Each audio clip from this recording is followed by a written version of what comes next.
I was sitting alone in my apartment on the fourth floor when my phone buzzed. One bank notification, 4 words. Account balance, $312. I didn't move. I didn't breathe. I just sat there in the dark, holding my phone with both hands, because 3 years earlier, that same account held $384,000. I want to be honest with you about something before this story starts. I'm not proud of how long it took me to see it. I'm not proud that I was 31 years old, running a 6-figure business, and still wiring money home every month to people who were laughing about it over dinner. I'm not proud that the warning signs were there, early obvious in hindsight, and I explained every single one of them away. What I am is clear. Finally. Completely clear. My name is Lily Carter. And looking back now from 2024, I can tell you exactly where it started, exactly where I should have stopped it, and exactly what happened when I finally did.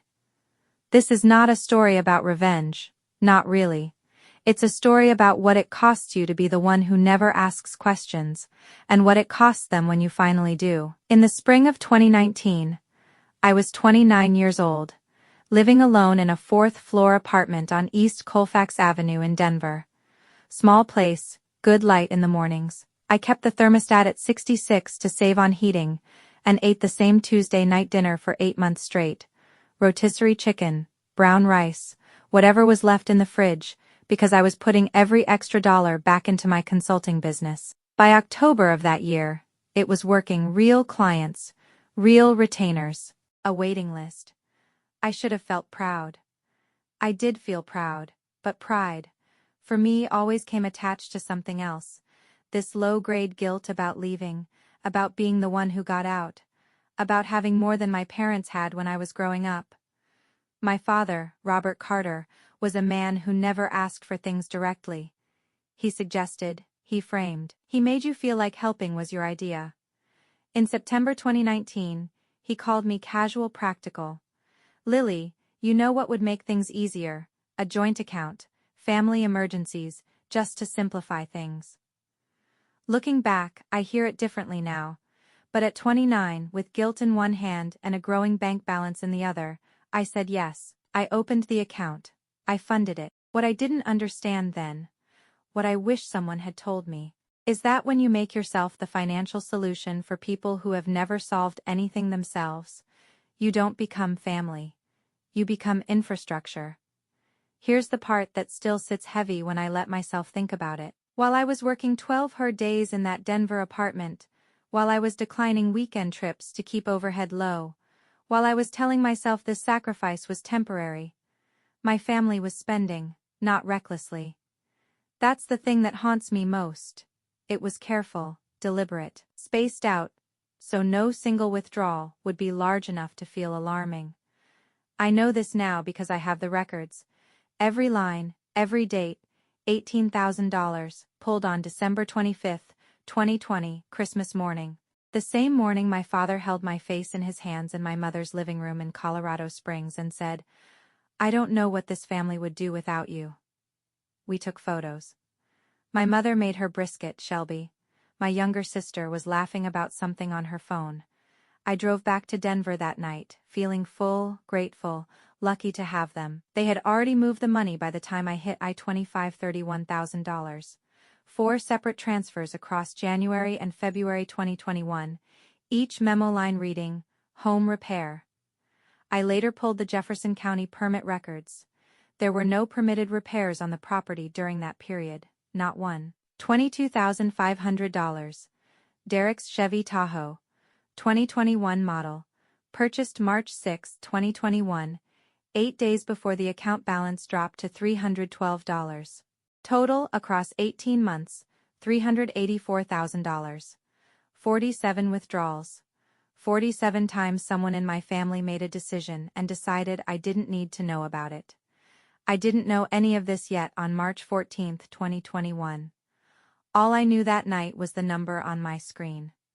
It was 11:47 p.m. I was at my kitchen table, laptop still open, chamomile tea gone cold beside me. My phone buzzed. Chase Bank notification. Account balance, $312. I remember the exact quality of the silence in that apartment. Rain against the window, the refrigerator hum. Nothing else. I didn't panic, that's the thing I remember most clearly. I didn't panic. I went very still. The way you go still when something inside you already knows the answer and is deciding whether you're ready to hear it. 30 seconds later, a second notification. An outgoing transfer. $4,200. The memo line? Thanks, Lily. Haha. Derek's name on the account. I took a screenshot, put my phone face down, and sat with it. 6 days later, the clarity arrived. It was a Friday morning.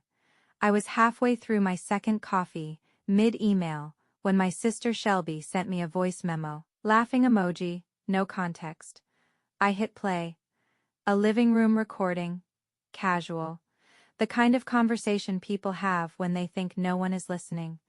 My father's voice. As long as the checks keep coming, we're fine. My mother. Warm, completely at ease. She thinks we love her her money.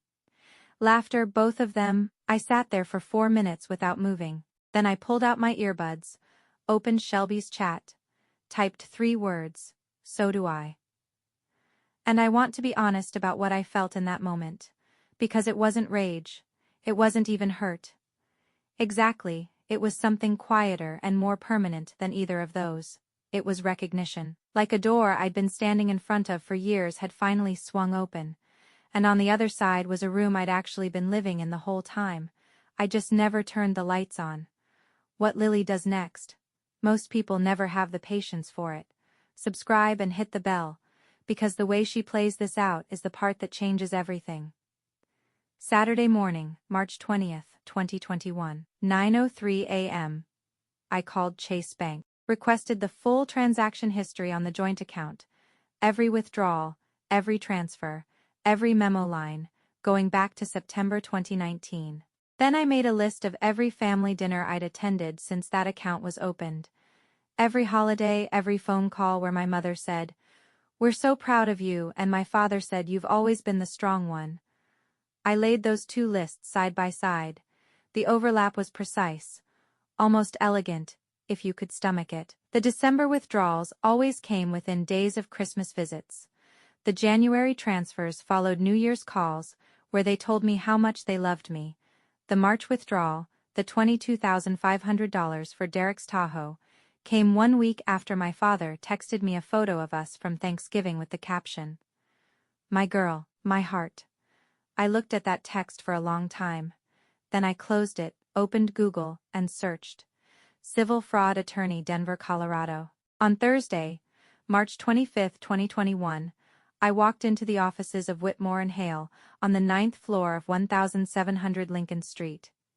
Denver Marcus Hale had 17 years in civil litigation and a reputation for financial fraud recovery that I'd read through twice before I called. He reviewed the records across the table from me, said nothing for a long time. Then, "Lily, this is civil fraud, depending on documented intent. It could go criminal." I asked one question. "How long will a civil case take?" 12 months, maybe less if they want to settle early. I thought about the Christmas photos, the birthday toasts, the 47 withdrawals. "Don't make it easy for them to settle early," I said. Marcus looked at me for a moment. Then he nodded. "This is the part I think about most when I look back. The 12 months between that Thursday meeting and the day the lawsuit filed." I said nothing. Not one word. I attended 2 family dinners. I answered calls. I sent a birthday card to my mother in November with a gift card to anthropology tucked inside, because that's what I'd always done. I want to be honest. It was one of the hardest things I've ever done. Not because I was pretending to love them, but because I was watching them be themselves, clearly, for the first time. And I was grieving that in real time, quietly alone, while passing the bread and asking Derek how his kid's soccer season was going. The last dinner was April 2022, my mother's 62nd birthday at Carabas on Academy Boulevard in Colorado Springs. Derek stood up with his wine glass. "I just want to say, this family doesn't work without Lily. She is the reason we're all okay. She holds us together." My mother pressed her hand to her chest. My father nodded slowly, emotional. I raised my glass, smiled. 4 more days, I thought, exactly 1 year after that midnight notification. At 8:47 a.m., Marcus Hale filed a civil lawsuit in Denver District Court. Defendants: Carol Carter, Robert Carter, Derek Carter, Jennifer Carter. Amount claimed $384,000 principal, $41,200 accrued interest, $28,500 legal damages. Total, $453,700. A process server named Gary Osmond drove to Colorado Springs that Friday morning. He arrived at 4712 Meadowlark Drive, my mother's house, the one with the down payment I funded. At 10:22 a.m., my mother was in the front yard. Derek was served at 10:51 a.m. in the parking lot of his office on Murray Boulevard, halfway into his Chevy Tahoe. Gary sent me time-stamped confirmation photos. I was at my kitchen table on Colfax Avenue when they came through. Same window, same Denver gray. The rain was doing the same thing it had done on that March night a year before.